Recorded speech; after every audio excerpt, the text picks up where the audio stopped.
Hello everyone. Today's topic is greenhouse effect.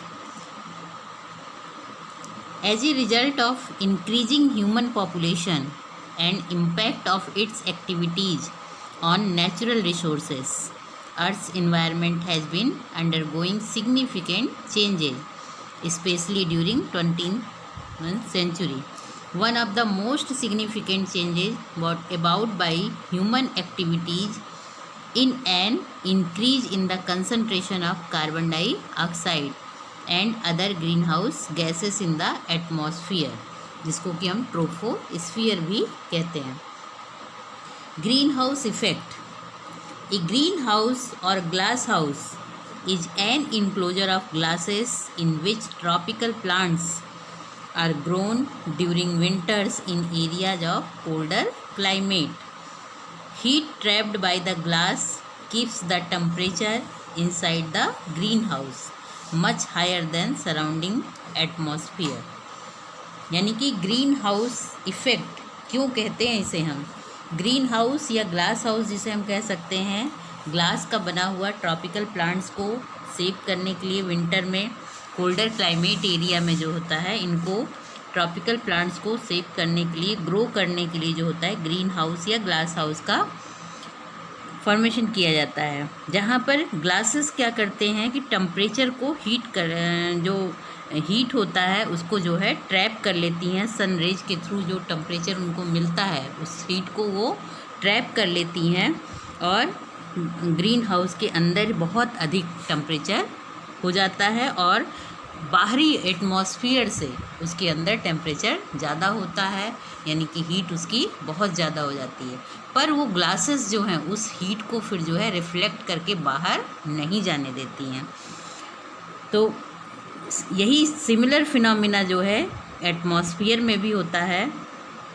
A similar heating phenomena occurs in the atmosphere also under normal conditions with normal concentration of carbon dioxide and other greenhouse gases, and hence the name greenhouse effect given. It is a natural phenomena which keeps the earth warm at normal levels. The temperature at the earth's surface is maintained by the energy balance of the sun rays that strike to earth and heat that is radiated back into space, and this is now as heat balance और heat budget. जैसे कि हम कह सकते हैं कि यही जैसे ग्रीन हाउस या ग्लास हाउस में जो फिनोमिना होती है कि ग्लासेस जो होती हैं, सन रेज जो उन पर आती है और रिफ्लेक्ट होकर के जब वापस लौटती है तो वापस नहीं जाने पाती हैं. इसकी वजह से ग्लास हाउस के अंदर का टेम्परेचर बहुत हाई हो जाता है, हीट हो जाता है, और जो बाहरी का टेम्परेचर होता है वो उससे कम होता है. यही same phenomena green house effect की भी होती है. जैसे सन रेज, इस फिगर द्वारा हम देखते हैं कि सन रेज द्वारा जो रेडिएशंस आती हैं, इंफ्रारेड रेडिएशन आता है, वो जो होता है अर्थ जो है उसका कुछ पार्ट एब्जॉर्ब करता है और बाकी का पूरा रिफ्लेक्ट होकर के स्पेस में वापस चला जाता है. ये नॉर्मल फिनोमिना है और अर्थ का टेम्परेचर जो है नॉर्मली हीट रहता है.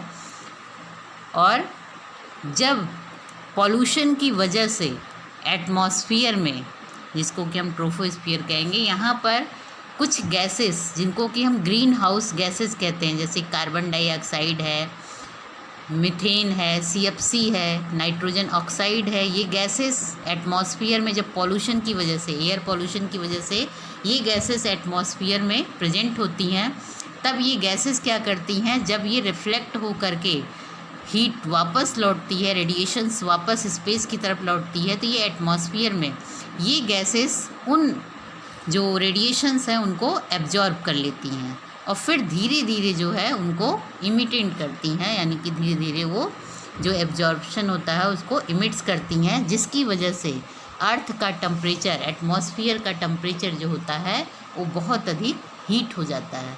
तो ये फिनोमिना कहलाता है ग्रीन हाउस इफ़ेक्ट और इसका रिजल्ट होता है ग्लोबल वार्मिंग. तो ये अर्थ का टेम्परेचर का बहुत अधिक हीट हो जाना, ये फिनोमिना ग्रीन हाउस इफ़ेक्ट कहलाता है. इसको हम जो है डिफिनीशन दे सकते हैं ग्रीन हाउस इफेक्ट की। The trapping of the sun's warmth in a planet's lower atmosphere due to the greater transparency of the atmosphere to visible radiation from the sun than to infrared radiation emitted from the planet's surface। इसको according to Oxford dictionary greenhouse को define किया जाता है। The green house effect means progressive warming up of the earth surface due to blanketing effects of man made carbon dioxide in atmosphere. यानी कि जो atmosphere में जैसे carbon dioxide और कुछ गैसेस जो एयर पॉल्यूटेंट्स होते हैं, वो गैसेस जो होते हैं वो उन इमिशन को यानी कि उस रेडिएशन को ट्रैप कर लेती हैं और उसको जो है एब्जॉर्ब करने के बाद फिर धीरे धीरे जब इमिशन होता है तो अर्थ का टेम्परेचर जो है बहुत अधिक हाई हो जाता है, अर्थ सरफेस बहुत अधिक जो है बढ़ जाता है। ये गैसेस बिल्कुल उस ब्लैंकेट की तरह काम करती हैं। जैसे हम किसी ब्लैंकेट को ओढ़ लें तो उसके अंदर जो गर्मी रहती है वो उसके अंदर ही बनी रहती है, बाहर नहीं निकल पाती है। या फिर किसी ग्लास पैनल से, जैसे हम कार में अंदर से दरवाज़ा खिड़की सब बंद कर लें, उसका डोर बंद कर लें और कार के शीशे पर सनरेज आ रही हो तो वो सनरेज शीशे से रिफ्लेक्ट होकर अंदर तो आएगी, जो ग्लास है उसको एब्जॉर्ब कर लेगी, बट वो रेडिएशंस, वो हीट जो है बाहर नहीं निकलने पाती है, जिससे कार के अंदर का जो एटमॉस्फेयर है वो बहुत अधिक हीट हो जाता है। तो इसी इफ़ेक्ट को कहते हैं ग्रीन हाउस इफ़ेक्ट और इस हीट का बढ़ना कहते हैं global warming. The water vapour, carbon dioxide, methane form a blanket of gases, जिसमें कि कार्बन डाइऑक्साइड मेन होती है, carbon dioxide, methane,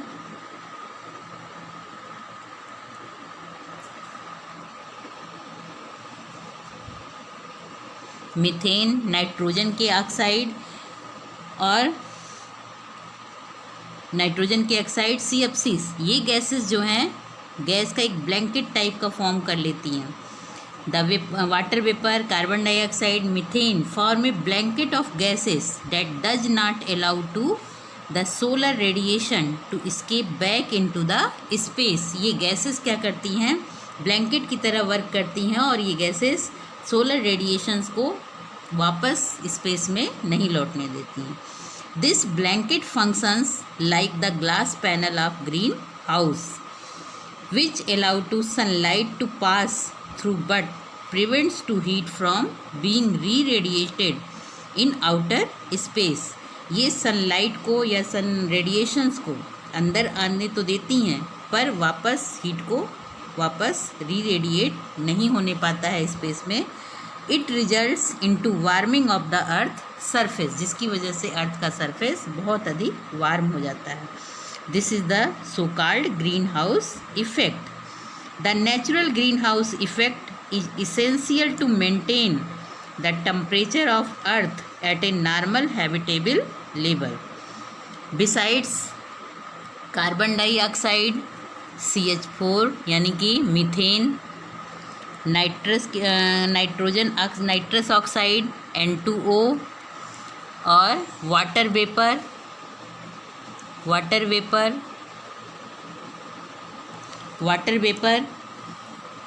and CFC यानी क्लोरोफ्लोरोकार्बन, ये जो होती हैं सोलर रेडिएशन को एब्जॉर्ब कर लेती हैं। These 5 gases are called major green house gases. इन्हीं 5 गैसेस को यानी कि carbon dioxide, methane, nitrous oxide, water vapour and CFC, इनको कहते हैं मेजर ग्रीन हाउस गैसेस।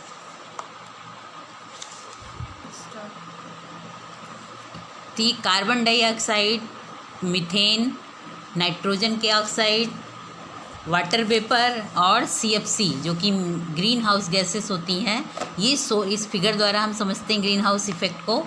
ये सोलर रेडिएशंस जो होती हैं पास होती हैं क्लीन एटमॉस्फेयर के थ्रू, जो कि मोस्ट सोलर रेडिएशन को एब्जॉर्ब कर लेता है अर्थ सरफेस और एक नॉर्मली जो है हीट बना रहता है।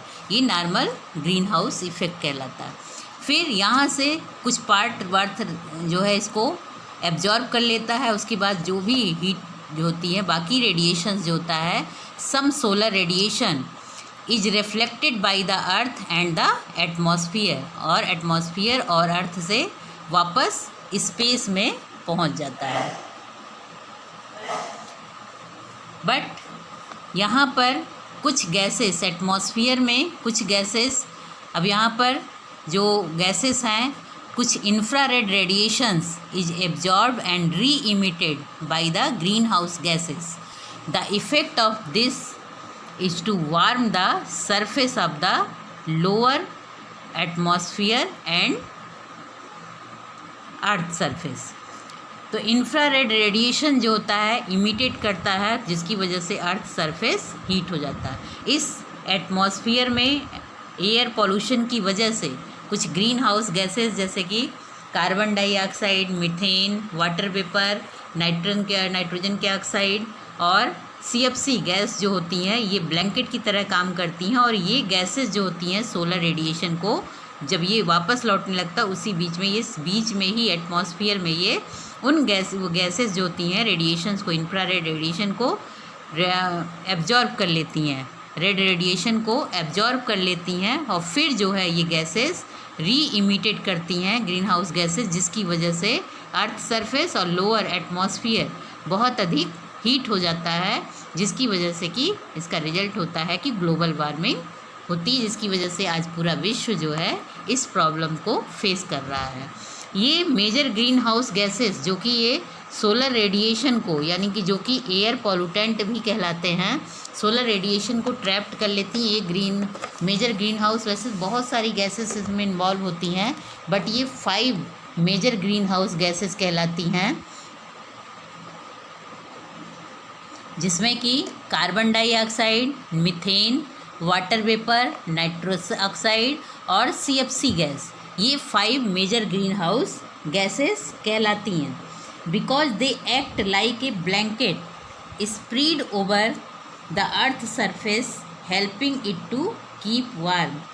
The major green house gases, जिसमें कि carbon dioxide, methane, water vapour, nitrous oxide, CFC main है। इसमें से सबसे अधिक जो रिस्पॉन्सिबल होती है ग्रीन हाउस इफ़ेक्ट के लिए या फिर ग्लोबल वार्मिंग के लिए, वो होती है carbon dioxide. These gases occur in minute quantities in the atmosphere as nitrogen and oxygen present. 78% nitrogen होता है और ऑक्सीजन जो होती है एटमॉस्फियर में 20.9% volume, but play a critical role in maintaining even temperatures on earth. जब ये सामान्य मात्रा में इनका कंसंट्रेशन इफेक्टिव होता है, क्योंकि ये जो होती हैं क्वांटिटेटिव गैसेस होती हैं, जब इनकी कंसंट्रेशन अधिक होने लगता है तब ये पॉल्यूटेंट की तरह वर्क करती हैं, यानी कि ग्रीन हाउस इफेक्ट में मेन रोल प्ले करती हैं। Carbon dioxide contributes about 60% total warming, where as methane जो होता है ये जो 20% और CFC जो होता है ये 14% और नाइट्रस ऑक्साइड जो कि 6% ये जो होती हैं रिस्पॉन्सिबल होती हैं, और कुछ मात्रा वाटर वेपर की होती है। ये मेजर ग्रीन हाउस गैसेस में, इसमें हम देखते हैं जो कंट्रीब्यूशन होता है, ये कार्बन डाइऑक्साइड लगभग 60% तक रिस्पॉन्सिबल होती है, मीथेन 20%, CFC 14%, नाइट्रस ऑक्साइड 6% तक, और कुछ मात्रा में वाटर वेपर भी रिस्पॉन्सिबल होता है ग्रीन हाउस इफेक्ट के लिए। तो ये ग्रीन हाउस गैसेस का परसेंटेज जो एटमॉस्फियर में जैसे जैसे इनका कंसंट्रेशन इंक्रीज होता जाता है, वैसे ही ग्रीन हाउस इफेक्ट में ग्लोबल वार्मिंग जो है बढ़ती जाती है। तो besides these major green house gases, इसके अलावा भी कुछ गैसेस हैं, जैसे कि hydrofluoro hydrochlorofluorocarbons, carbon tetrachloride, ozone also cause green house effect. ये सभी गैसेस भी ग्रीन हाउस इफेक्ट के लिए रिस्पॉन्सिबल होती हैं। ये 5 तो मेजर ग्रीन हाउस गैसेस होती हैं, इनके अलावा और भी बहुत सारी गैसेस हैं जो कि ग्रीन हाउस इफेक्ट के लिए रिस्पॉन्सिबल होती हैं। यानी कि टोटल ग्लोबल वार्मिंग में ये ग्रीन हाउस गैसेस जो होती हैं कितना कंट्रीब्यूशन करती है, इसमें कार्बन डाइऑक्साइड 60% कंट्रीब्यूशन है, मीथेन का 20% कंट्रीब्यूशन है, CFC का 14% कंट्रीब्यूशन है और नाइट्रस ऑक्साइड का 6% है। कुछ पार्ट जो है H2O वेपर यानी कि वाटर वेपर का कुछ पार्ट जो होता है कंट्रीब्यूशन होता है ग्रीन हाउस इफेक्ट में, जिससे की वजह से जिसका रिजल्ट होता है कि ग्लोबल वार्मिंग होती है, यानी कि अर्थ का सरफेस बहुत अधिक और अर्थ के आसपास का एटमॉस्फेयर बहुत अधिक हीट हो जाता है, वार्म हो जाता है, जिसमें कि hydrochlorofluorocarbon, hydrofluorocarbon, carbon tetrachloride, ozone, ये भी जो है green house gas green house effect के लिए रिस्पॉन्सिबल होती हैं।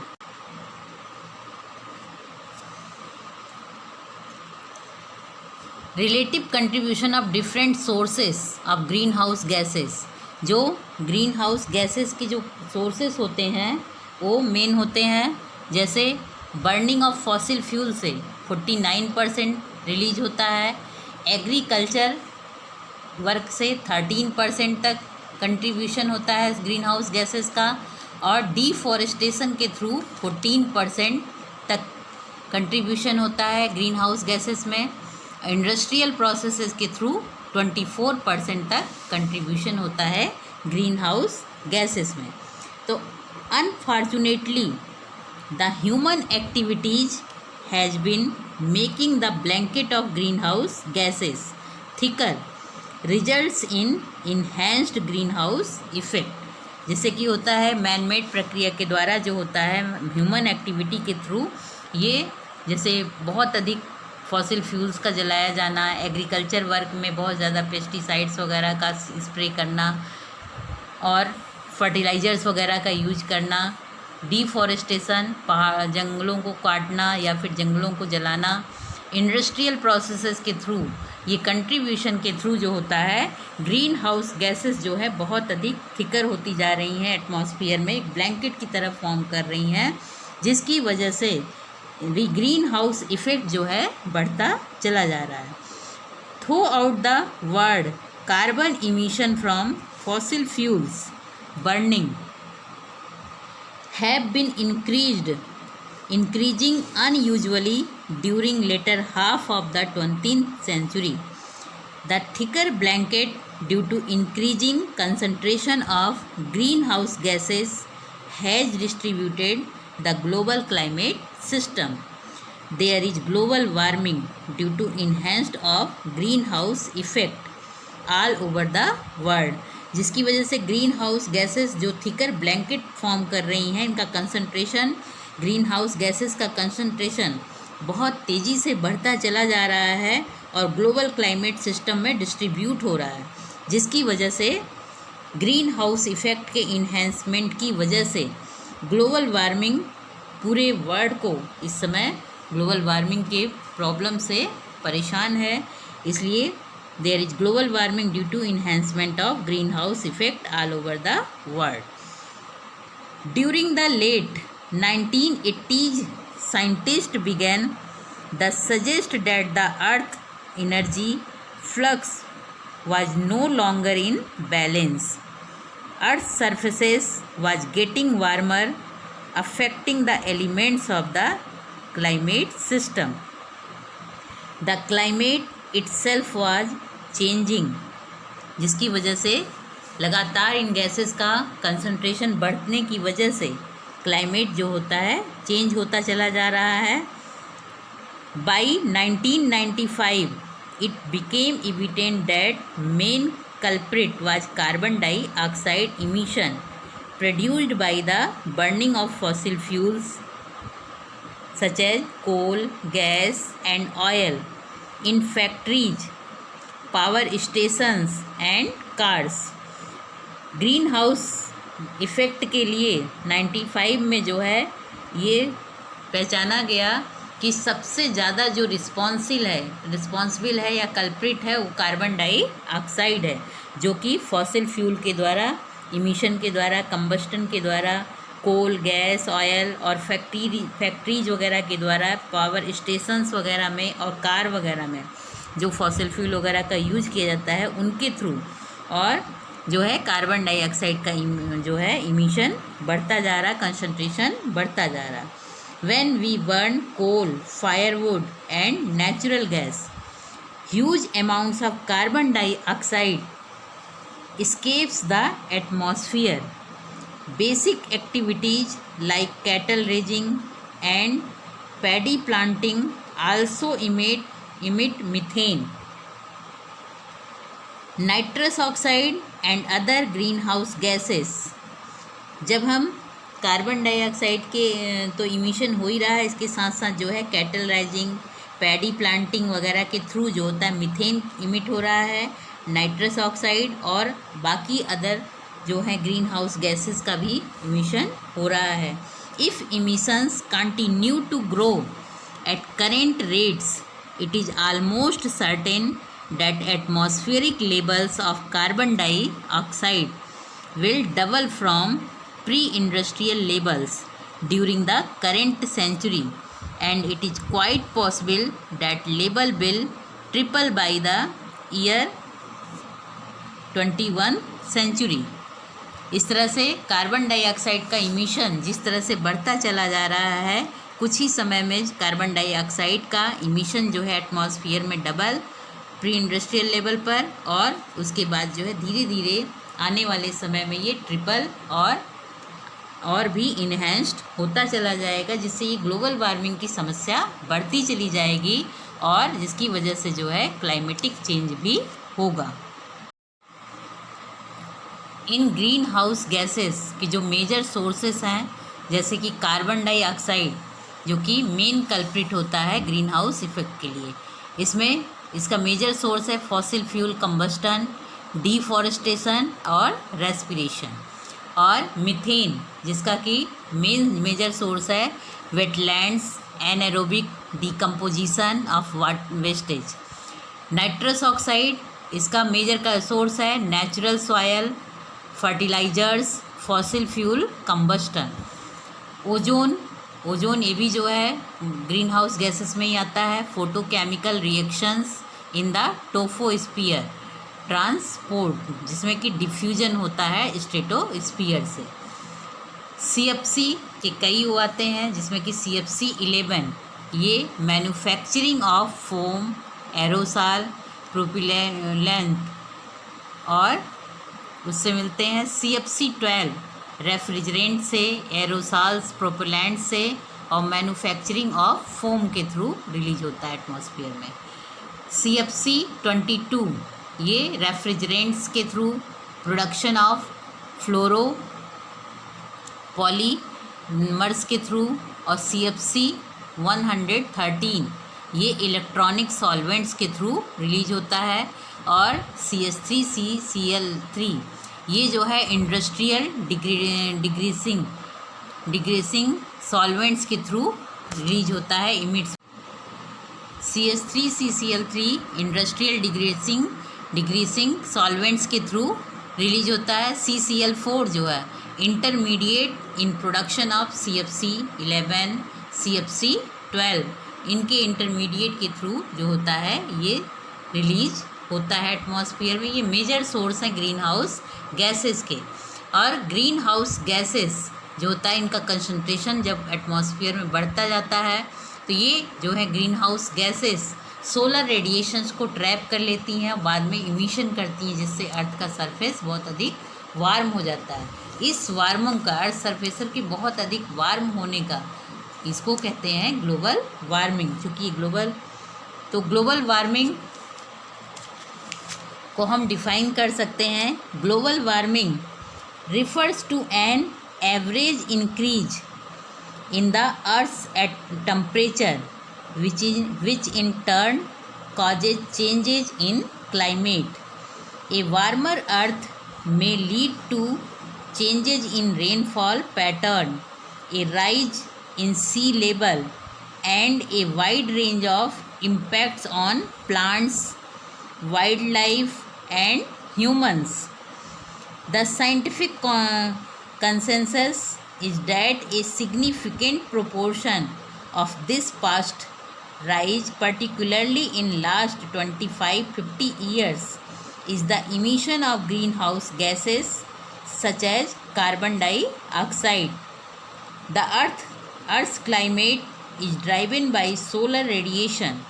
In the long term, the energy absorbed from the sun must be balanced by outgoing radiation from the earth and the atmosphere. Part of this outgoing energy is absorbed and re-emitted by radioactive atmospheric gases, जिसको कि हम green house gases कहते हैं, thereby reducing net emission of energy to space. To maintain the global energy balances, both the outgoing energy equals the incoming energy. इसी को हम green house effect कहते हैं. जितनी एनर्जी अर्थ सरफेस पर आती है और उसमें कुछ पार्ट एब्जॉर्ब करके बाकी वो वापस लौट जाती है, तो ये आउटगोइंग एनर्जी इक्वल होती है इनकमिंग एनर्जी के. इसी को हम ग्रीन हाउस इफ़ेक्ट कहते हैं. About 75% of the solar energy reaching the earth absorbed by the earth surface, which increases its temperature. The rest of the heat radiant back to the atmosphere. बाकी की वापस लौट जाती है एटमॉस्फेयर में. Some of the heat is trapped by greenhouse gases. Mostly जो है इसमें कार्बन डाइऑक्साइड होती है. As the carbon dioxide is released by various human activities, it is rapidly increasing.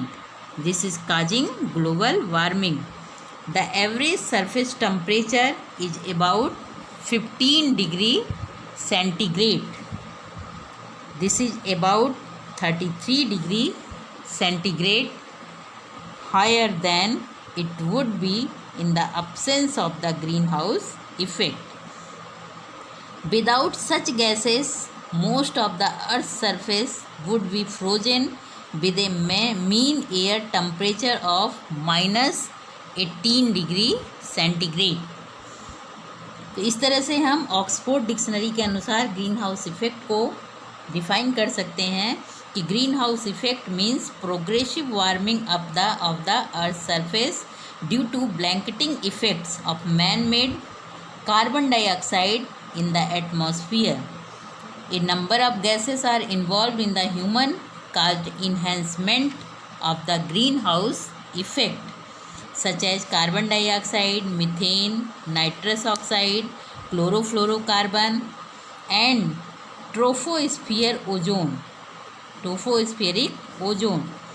The single most important gas is carbon dioxide, which accounts 55% of the change in the intensity of the Earth's greenhouse effect. The carbon dioxide in the atmosphere has increased by 31% since pre-industrial time, causing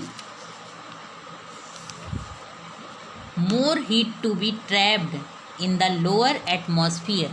जो carbon dioxide होती है, जिसका कि major source होता है fossil fuel का combustion, deforestation, respiration, जो ये गैसेस होती हैं एटमॉस्फेयर में, ये गैसेस जो रेडिएशंस वापस स्पेस की ओर लौटता है उस रेडिएशंस को ट्रैप कर लेती हैं, रेड रेडिएशंस को ट्रैप कर लेती हैं और फिर जो है बाद में इसका इमिशन करती हैं, जिससे कि अर्थ का सरफेस और लोअर एटमॉस्फेयर का टेम्परेचर बहुत अधिक वार्म हो जाता है. बहुत टेम्परेचर बढ़ने से वो एटमॉस्फेयर बहुत अधिक वार्म हो जाता है.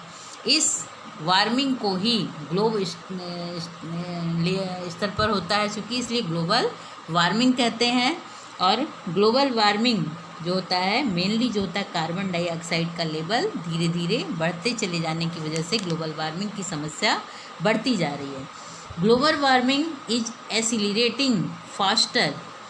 If this trend continue to would lead not only to changes in temperature but also in the amount of rainfall।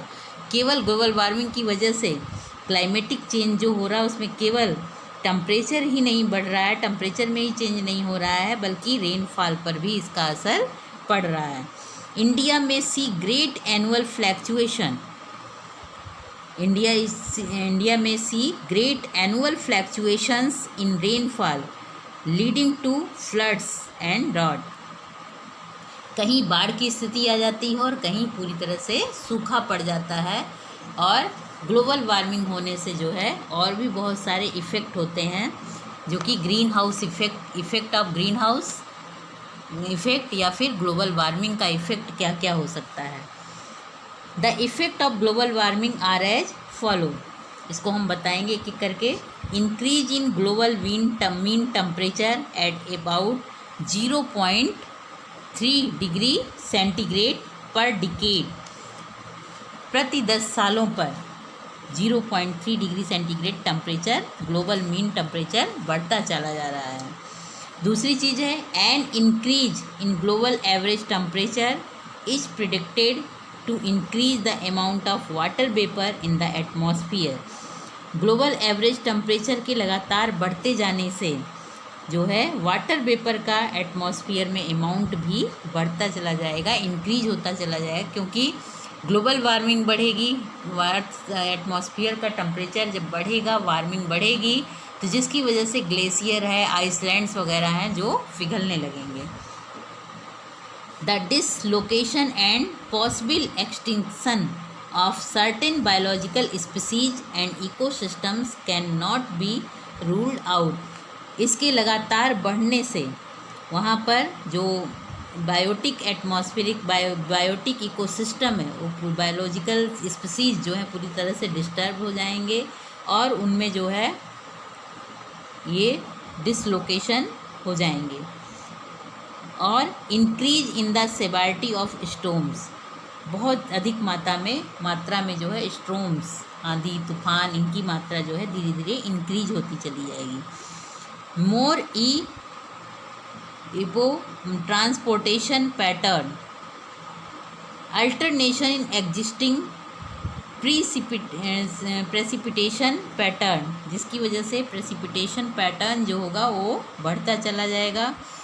और ग्लोबल वार्मिंग की वजह से या ग्रीन हाउस इफ़ेक्ट के कारण जो है हाइड्रोलॉजिकल साइकिल पर भी इफ़ेक्ट पड़ेगा।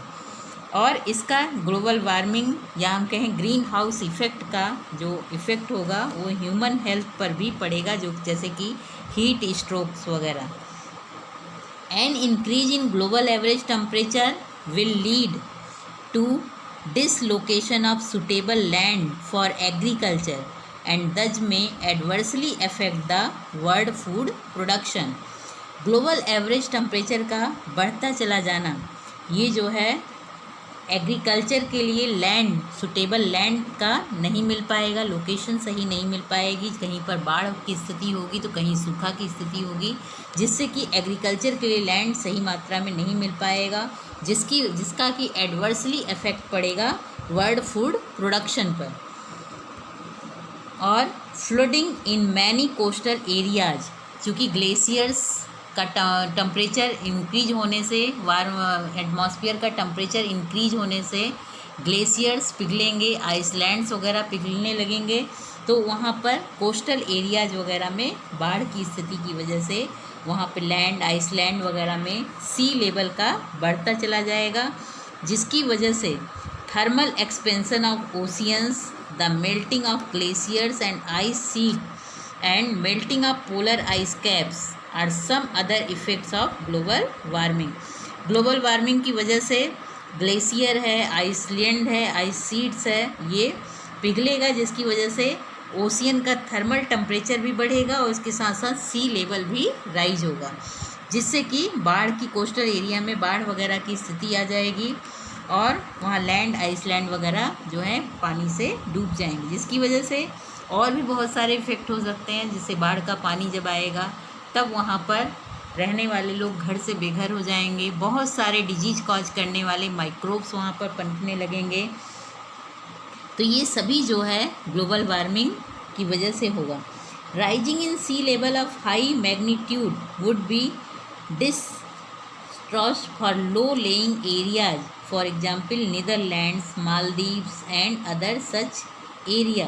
कुछ एरिया जो हैं पूरी तरह से डिस्ट्रॉय हो सकते हैं, जैसे कि नीदरलैंड है, मालदीव्स है, ऐसे एरिया जो है पूरी तरह से ग्लोबल वार्मिंग के इफेक्ट के थ्रू डिस्ट्रॉय हो सकते हैं। इस तरह से ग्लोबल वार्मिंग जो होगा वो ग्लोबल वार्मिंग की वजह से जो है बहुत ज़्यादा इफ़ेक्ट जो है ह्यूमन बीइंग पर, एटमॉस्फेयर पर, इकोसिस्टम पर, बायोलॉजिकल ऑर्गेनिज्म पर, सभी पर इसका जो है इफ़ेक्ट पड़ेगा। अब इसे कंट्रोल कैसे हम कर सकते हैं? कंट्रोल करेंगे ग्लोबल वार्मिंग को या ग्रीन हाउस इफ़ेक्ट को हम कैसे कंट्रोल कर सकते हैं जिसकी ग्लोबल वार्मिंग बढ़ने ना पाए या जो अर्थ का टेम्परेचर है बहुत ज़्यादा हाई ना होने पाए। तो कंट्रोल करेंगे ग्लोबल वार्मिंग को कैसे हम? Since CO2 amounts of for about half of the greenhouse gases and there is strong evidence linking temperature and CO2 changes. Therefore, the best way we solve this problem of global warming due to increasing concentration of CO2 is to use source of energy that do not produce carbon dioxide, such as wind, hydroelectric, geothermal, solar energy, tidal energy and nuclear energy. Similarly, the emissions of other greenhouse gases in the atmosphere should also be stopped to prevent the enhanced greenhouse effect. इसको problem को solve करने के लिए global warming की problem या बहुत अधिक enhance होना, ग्रीन हाउस इफेक्ट का इन्हेंस्ड होना, ये जब CO2 का जब इंक्रीज होना, अधिक इंक्रीज होगा कंसंट्रेशन तभी होगा।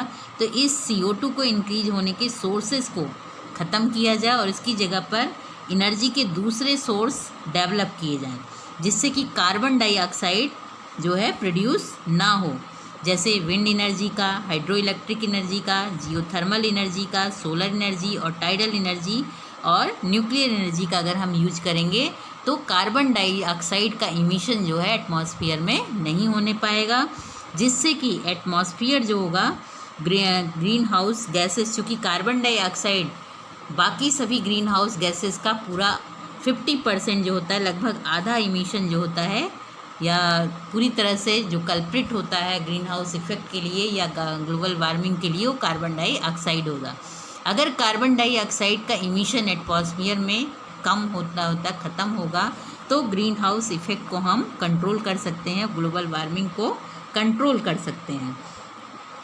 तो similarly the emissions of other green house gases in the atmosphere should also be stop to prevent the enhanced green house effect. अगर सभी ग्रीन हाउस गैसेस का यूज करना बंद कर दें या उनको कम कर दें तो इसका इमिशन जो है एटमॉस्फेयर में नहीं होने पाएगा ग्रीन हाउस गैसेस का, जिसकी वजह से जो होगा ग्रीन हाउस इफेक्ट जो है इन्हेंस नहीं होने पाएगा और ग्लोबल वार्मिंग नहीं बढ़ने पाएगी और तब हम इसको आसानी से कंट्रोल कर सकते हैं। इसी ग्रीन हाउस इफेक्ट को कंट्रोल, ग्लोबल वार्मिंग को कंट्रोल करने के लिए ही क्योटो प्रोटोकॉल दिया गया था।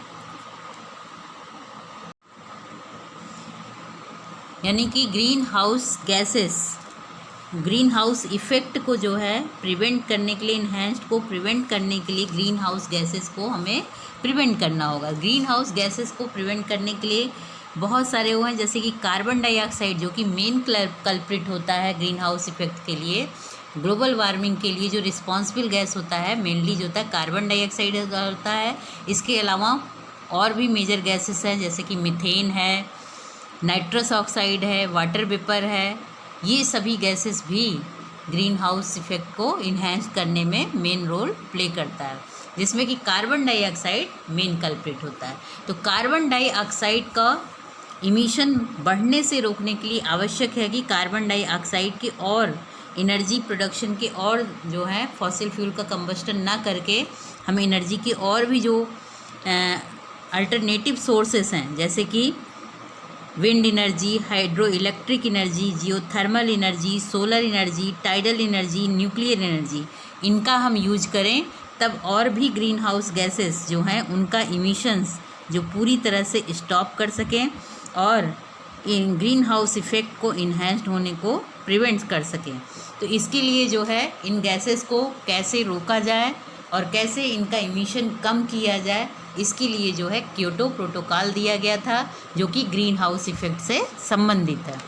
इसी समस्या के ग्लोबल वार्मिंग पर जो है ये क्योटो प्रोटोकॉल बना था। क्योटो प्रोटोकॉल को क्योटो इसलिए नाम दिया गया है क्योंकि ये क्योटो जापान में हुआ था। प्रोटोकॉल मीन्स एक लिखित संधि जो होती है जो कई देशों में मिलकर के होती है। तो the Kyoto protocol is an international agreement linked to the United Nations Framework Convention on Climate Change।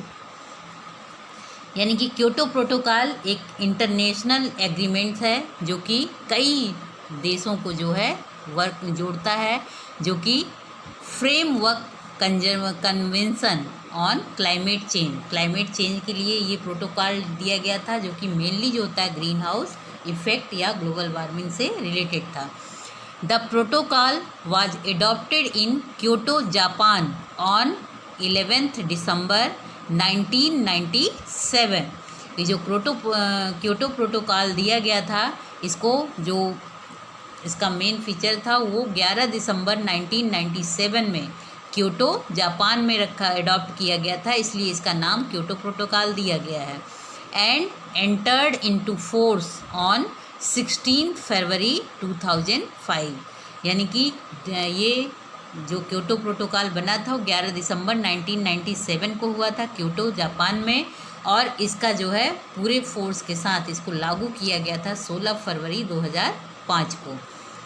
The Kyoto protocol it is legally binding agreement under which industrialised countries will reduce their collective emissions of greenhouse gases by 5.2% compared to year 1990।